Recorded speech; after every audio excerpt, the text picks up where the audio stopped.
పడుతున్నాయి, జర ఏదైనా పొలం వేస్తున్నాం ఈయన గింజలు చల్లుకుందామంటే మందు బస్తాల కోసం యూరియా కోసం మోస్తే ఫోన్లో యాప్ అని పెట్టింది. ఆ యాప్లో ఎవరికి కూడా ఏం వస్తలేదు. నేను ఇక్కడ సిరిసిల్ల నుండి డిమాండ్ చేస్తున్నా, ఆ యూరియా యాప్ అనేది రద్దు చేయాలి. ఆ యూరియా యాప్ అనేది వద్దే వద్దు, యూరియా యాప్ రద్దు చేయాలి. మరి ఇక్కడ మనకు సెస్ అని ఉండే, ఇక్కడ సిరిసిల్లలో సపరేట్గా కరెంట్ వచ్చేది. ఆ సెస్ కాస్త మంగళవారం అయిపోయింది.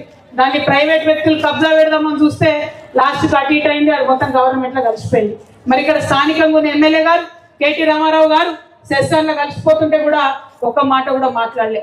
మరి మొన్నటికి మొన్న ఈ కాంగ్రెస్ ప్రభుత్వం రైతుల మీద కుట్రతోని సపరేట్గా రైతులకు డిస్కౌంట్ పెడతామని అంటే రైతుల కరెంటు నిండా ఎత్తగొట్టే ప్రయత్నం చేస్తే కూడా మీ సిరిసిల్ల ఎమ్మెల్యే రామారావు గారు ఒక్క మాట కూడా రైతు డిస్కౌంట్ గురించి మాట్లాడలే. అంటే రైతు డిస్కౌంట్ కావాలనా వద్దనా ఏందన్నది కూడా ఒక మాట ఇక్కడ ఉన్న ఎమ్మెల్యే గారు చెప్పాలి. అంటే ఆయనకు తీరిక ఉండదు అనుకో, అందరూ వీకెండ్ వచ్చిపోతాడు కాబట్టి మిగతా టైంలో దొరకదు కాబట్టి ఆ తీరిక లేక మరి ఆయన మాట్లాడలేదేమో నాకు తెలియదు. ఇక అది పక్కన పెడదాం. ఈ సమాజంలో ఈ తెలంగాణలో మనకు కావాల్సింది ఏంటి? సామాజిక న్యాయం కావాలి, అందరం బాగుండాలి. అది బీసీలు కావచ్చు, బీసీలలో కూడా చాలా పేదవాళ్ళు ఉన్నారు, ఎస్సీల కన్నా పేద పరిస్థితిలో ఉన్న వాళ్ళు ఉన్నారు. ఎస్సీలలో అయితే చెప్పే అవసరం లేదు, దారుణంగా ఉన్నది. ఎస్టీల పరిస్థితి కూడా అట్లనే ఉన్నది, ముస్లింల పరిస్థితి ఇంకా దారుణంగా ఉన్నది. మరి వీళ్ళందరూ బాగుండాలంటే సామాజిక న్యాయ తెలంగాణ కావాలని మేము కోరుకుంటా ఉన్నాం. కానీ ఇదే సిరిసిల్లాల మన తెలంగాణ రాష్ట్రం వచ్చిన తర్వాత సామాజిక న్యాయ తెలంగాణకు తూట్లు పడుస్తూ నేరెళ్లలో ఇసుక అక్రమ రవాణా చేస్తూ అక్రమ సంపాదన కోసం దళితులను బీసీలను 8 మందిని మామూలుగా కొట్టలేదు, మామూలుగా చిత్రహింసలు పెట్టలేదు.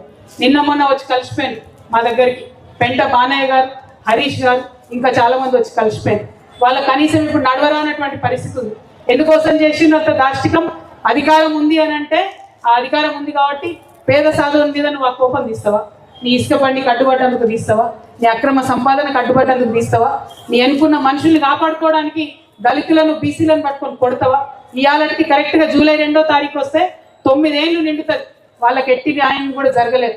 మరి పరామర్శించిపోయారు, కేటీఆర్ గారు కూడా వచ్చి పరామర్శించిపోయారు. అయ్యో పోలీసు వాళ్ళు కొట్టిరా నాకు తెలియదు అన్నాడు, కానీ ఇంతవరకు న్యాయం జరగలేదు.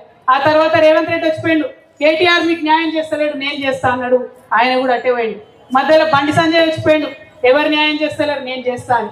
ఇవాళ బండి సంజయ్ గారు నేను డిమాండ్ చేస్తా ఉన్నా, కేంద్ర ఎస్సీ ఎస్టీ కమిషన్ దగ్గర నేరెళ్ళ ఇసుక బాధితుల కేసు పెండింగ్ ఉంది, దాని సంగతి ఏమైందో బండి సంజయ్ గారు చెప్పాలి. మీరు ఈ ప్రాంత ప్రజల ఓట్లేసుకొని ఎంపీగా గెలిచిండ్రు, ఇవాళ మంత్రి అయినరు. మంత్రి కాకముందు మామూలు కార్పొరేటర్ ఉన్నప్పుడు వచ్చి దళితుల దగ్గర వాళ్ళ కాళ్ళు పట్టుకొని చేతులు పట్టుకొని, బీసీల దగ్గర కాళ్ళు పట్టుకొని చేతులు పట్టుకొని నాతో కేసు అయిందని చెప్పి కేసు వేయించింది.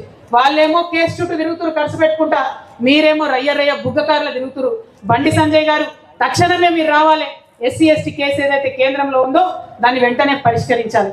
ఇక రేవంత్ రెడ్డి గారు వచ్చిపోయిండు, ఆయన ఏం చెప్పిండు? ప్రతి కుటుంబాన్ని ఆదుకుంటా నేను దళితుల్ని నేరెళ్ళ బాధితుల్ని అన్నాడు. ఆయన కూడా ఇంతవరకు మాట్లాడలే.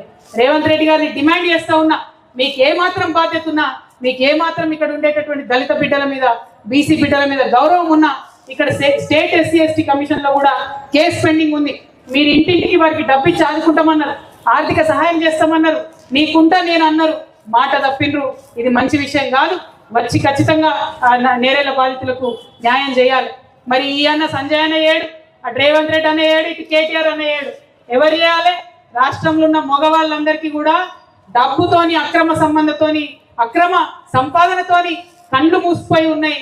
మీ ఆడబిడ్డగా నేను వచ్చిన నేరెళ్ళ అన్నదమ్ములకు నేరెళ్లలో బాధపడి పోలీస్ స్టేషన్లో ఇబ్బంది పడి ఇవాళ నడవలేనటువంటి పరిస్థితిలో ఉన్న నా నేరెళ్ళ అన్నదమ్ములకు నేను అండగా ఉంటా. ఎట్లా ఉంటానో మీకు నేను నిరూపించి చూపిస్తా. ఒక వారం 10 రోజులలో నేరెళ్ళ బాధితుల వాళ్ళ ఇంటికి పోతా, నేను నిరూపించి చూపిస్తా. న్యాయం చేయాలనుకుంటే, గుండెలో నీతి ఉంటే ఎట్లా చేయగలుగుతాం అన్నది నేను చేసి చూపిస్తా. నేరెళ్ళ బాధితులకు టిఆర్ఎస్ పార్టీ అండగా ఉంటుందని ఈ సందర్భంగా నేను తెలియజేస్తా ఉన్నా. మరి ఇట్లా టిఆర్ఎస్ పార్టీ పెట్టిందే ఈ 5 ముఖ్యమైన అంశాలకు. అక్క ఈ 5 అంశాలకు కలిపి నేను పాంచజన్యం అని పేరు పెట్టిన. పాంచజన్యం అంటే ఏంటంటే భగవంతుడు శ్రీకృష్ణుడు వేటటువంటి శంఖం. మహాభారత యుద్ధం అవుతుంటే అటుపక్క మనోళ్ళే ఉన్నారు, ఇటుపక్క మనోళ్ళే ఉన్నారు. ఎట్లా కొట్లాడాలని అర్జునుడు బాధపడుతుంటే కృష్ణుడు ఒకటే మాట చెప్తాడు, మా వాళ్ళు మీ వాళ్ళు అని ఉండదు, ధర్మం ఎటు దిక్కుంటే నువ్వు అటు దిక్కుండు అని చెప్పిండు. నేను కూడా ఇవాళ పాంచజన్య శంఖమూది ధర్మం పక్షాన, ప్రజల పక్షాన, నేరెళ్ల బాధితుల పక్షాన, ఇప్పటికీ కూడా నీళ్లు రాని సిరిసిల్ల రైతన్నల పక్షాన ఉండాలనుకొని ఇక్కడికి వచ్చినా ఖచ్చితంగా ఉంటా కూడా.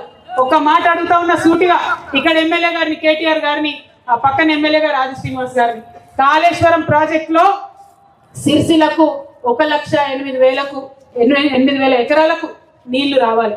వస్తుంది ఎంతయ్యా అంటే సిగ్గు అనిపిస్తుంది, 480 ఎకరాలకు వస్తుంది నీళ్ళు. 1,08,000 ఎకరాలకు కాళేశ్వరంలో నీళ్లు రావాలి. సిరిసిల్ల నియోజకవర్గంలో వస్తుంది ఎంత అంటే 480 ఎకరాలకు వస్తున్నది.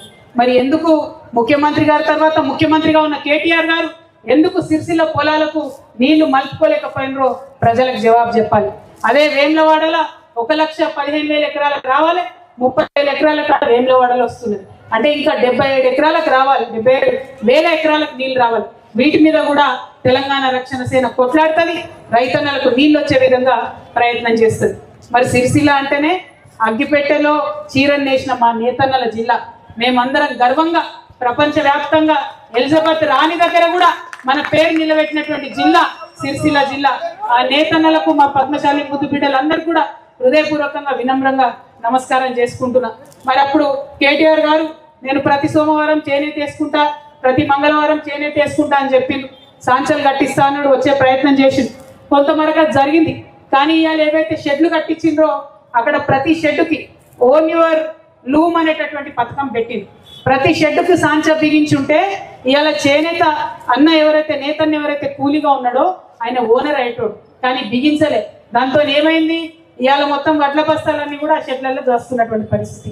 మళ్ళా చేనేతలు ఎవరైతే ఉన్నారో వాళ్ళు ఏదో కంపెనీల దగ్గర వేసుకున్నాడు తప్పితే వాళ్ళకైతే ఓనర్షిప్ రాలేదు, వాళ్ళకైతే ఇంకా ఆదాయం వస్తలేదు. అప్పుడు అట్లా పరిస్థితి ఉండే అంటే ఇప్పుడు ఈ రేవంత్ రెడ్డి గారు ఈ మహానుభావుడు వచ్చిన తర్వాత ఆయనతో ఉన్న యాన్ డిపోను కూడా సిరిసిల్లకి వెళ్ళి తీసుకుపోయి ఆయన వేములవాడలో పెట్టిండు. కార్మికులు ఇక్కడ ఉంటారు, నేషటోళ్ళు ఇక్కడ ఉంటారు, మగ్గాలు ఇక్కడ ఉంటాయి, యాన్ డిపో తీసుకుపోయి వేములవాడలో పెట్టిండు. వేములవాడలో ఒకవేళ నేషటోళ్ళు ఉంటే పర్వాలేదు, కానీ అక్కడ ఎవరు లేరు, తీసుకుపోయి రాజకీయం కోసం అక్కడ పెట్టుకున్నారు. నేను ఇవాళ ఒకటే అడుగుతా ఉన్నా, పరిపాలన సిరిసిల్లలో కంప్లీట్గా గాడి తప్పి ఉన్నది. రోడ్ల నుంచి మొదలు పెడితే, నీళ్ళ నుంచి మొదలు పెడితే, కరెంటు నుంచి మొదలు పెడితే, ఎరువుల నుంచి మొదలు పెడితే అన్నిటికన్నా ఎక్కువ మా ఆడబిడ్డలకు రావాల్సిన 25,500 నెలకు కావచ్చు. మరి మా అక్కలు బాగా చూస్తారు, బంగారం తలతల మెరుస్తుంది. ఇచ్చిండా అమ్మ రేవంత్ రెడ్డి మీకు తులం బంగారం ఇచ్చిండా? కళ్యాణ లక్ష్మితోని 2,500 ఇచ్చిండా? గట్టి చెప్పాలి, ఇచ్చిండా? ఇవ్వలే కదా. పెన్షన్ పెంచిండా ముస్లమ్మలకి? భర్త చనిపోయిన వాళ్ళకి పెన్షన్ ఇస్తున్నాడా? ఒంటరి మహిళలకు ఇస్తున్నాడా?